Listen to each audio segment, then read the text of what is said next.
This woman is married to a man with a disability. One day, she loses her temper and, even though he is unable to move, throws him in the pool.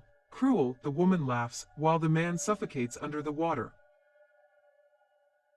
Some time ago, this husband greets his wife. She was tending the garden of their beautiful beach house, and the attentive husband notices that his wife is sweaty and offers her a glass of water. He reveals that he goes to the supermarket to buy meat and drinks so the two can enjoy the weekend at the pool, and the wife is anxious to enjoy the sunny day with her husband. A serious accident happened shortly after the man left the house, however. Desperate in the hospital, the wife asks the doctor if her husband was okay, but the doctor reveals that she has no good news. She reveals that that man, until recently healthy, could become quadriplegic.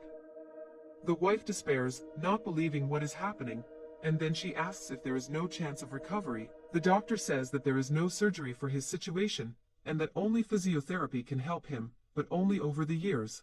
The woman seems hopeless, but the doctor tries to calm her down, saying that with physiotherapy her husband will be able to walk again. The wife tries to be positive and seems to believe in this possibility, so she calms down, thanks the doctor, and leaves the hospital.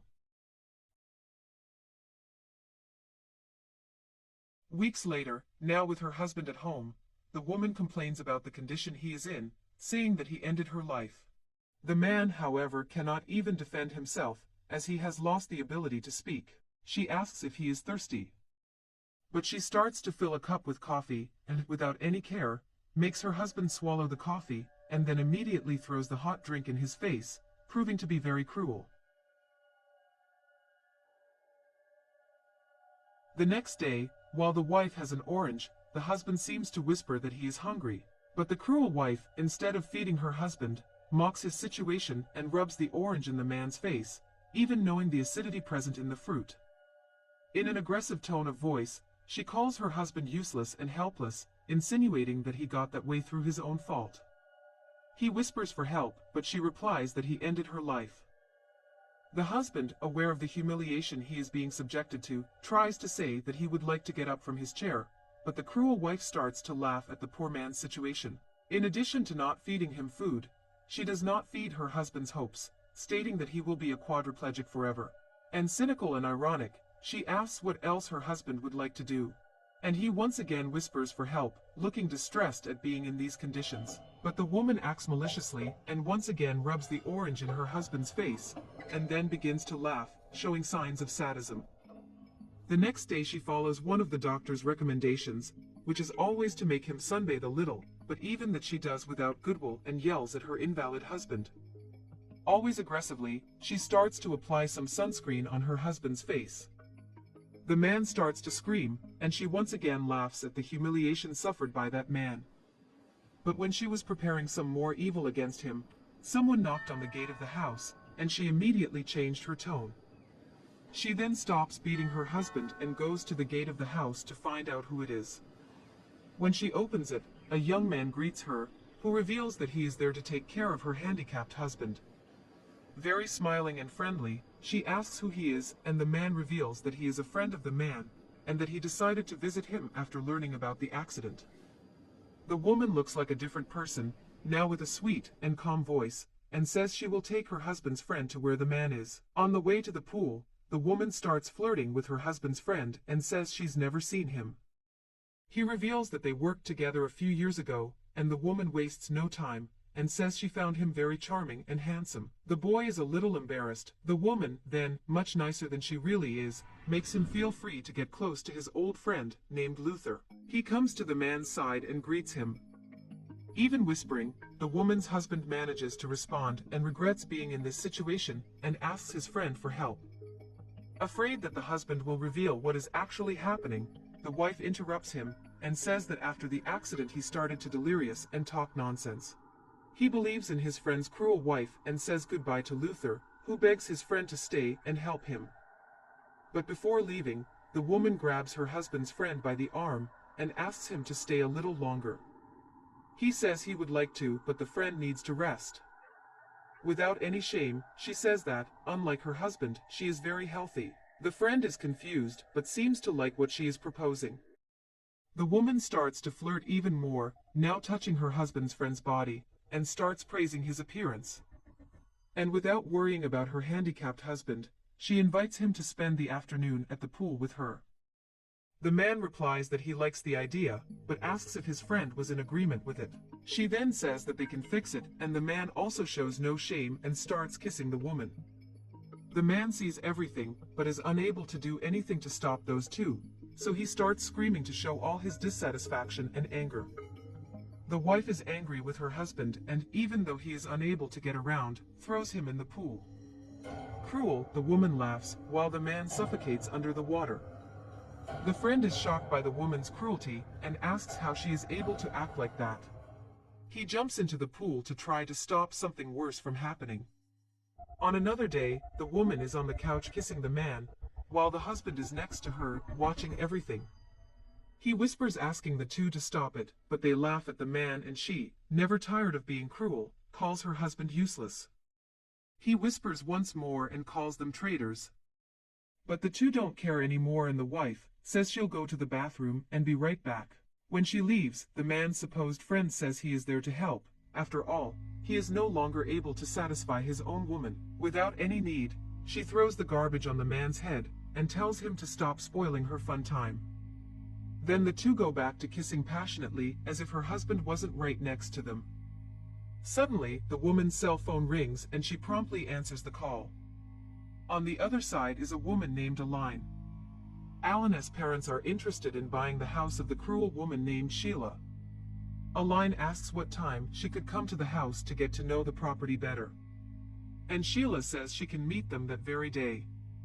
The two agree to meet a few hours later and Sheila, appearing to be very happy with the opportunity, hangs up. After ending the phone conversation, her husband's friend asks if she is sure about selling the house. She confirms and says that they will be rich and can finally live together happily. Later, the woman goes to a square near the house. She is complaining that her husband is a lot of work and that he gives her a lot of expenses. Crueler than ever, she says she will teach him how to sell chocolate on the street.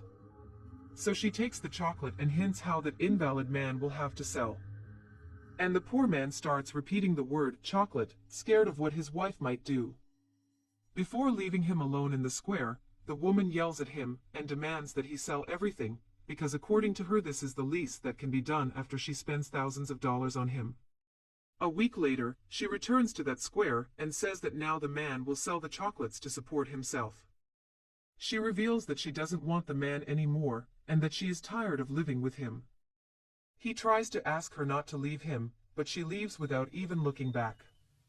Minutes later, a young woman appears in the square selling award-winning pamphlets. She approaches the man and asks if he is all right. He then uses all the strength he has to ask for help. She doesn't seem to understand the situation and says she doesn't have the money to buy chocolates, despite being hungry. Even in a humiliating situation, he is kind to that young woman and offers her one of the chocolates. She thanks him and sits next to the man to keep him company. The young woman says she is hungry and regrets not having sold any of the tickets. She then comes up with the idea of giving the man one of the winning tickets as a form of payment, and she jokes that if he wins, she would like to receive half. The man laughs, something he probably hasn't done in months. She is also kind and asks what happened to him. With speech difficulties, he says that he was run over, and that he was mistreated and abandoned by the wife he loved for many years. The girl is shocked and says she's sorry for him. Days have passed and now the man and the girl sell the winning tickets together. She remembers that the result of the award comes out that day, and asks him to deliver the ticket she gave him in the square. When she opens the note she had given to Luther, the young woman begins to check the award numbers. She starts to notice that the man's ticket numbers match the lottery and doesn't seem to believe it. But she finds out that it's true. His ticket won and the two celebrate a lot. After all, the prize is $1 million.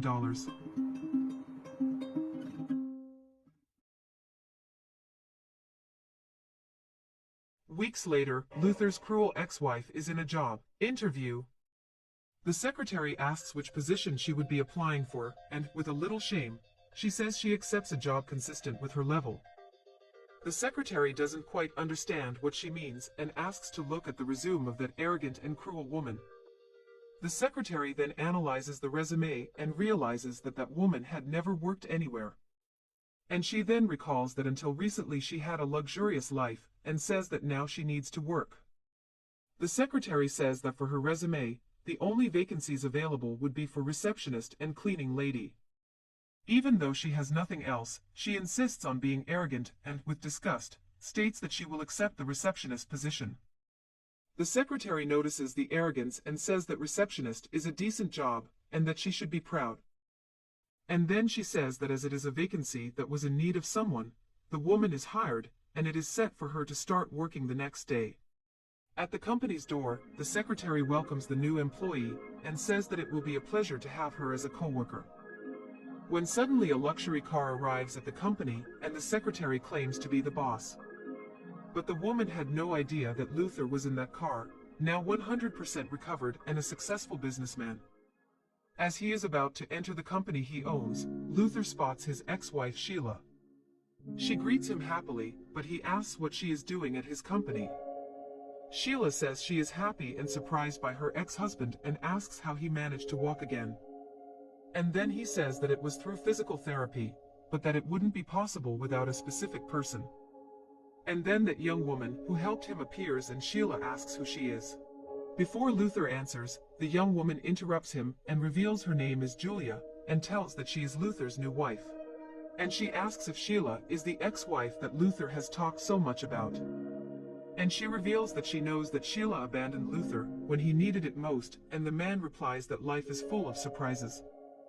Luther's current wife recalls the wedding vows, saying that a wife must stand by her husband in health and in sickness, and that Sheila abandoned her husband when he was ill, and wants to get back together now that he is well. Julia looks at that hypocritical woman and suggests that she look to the two of them as role models.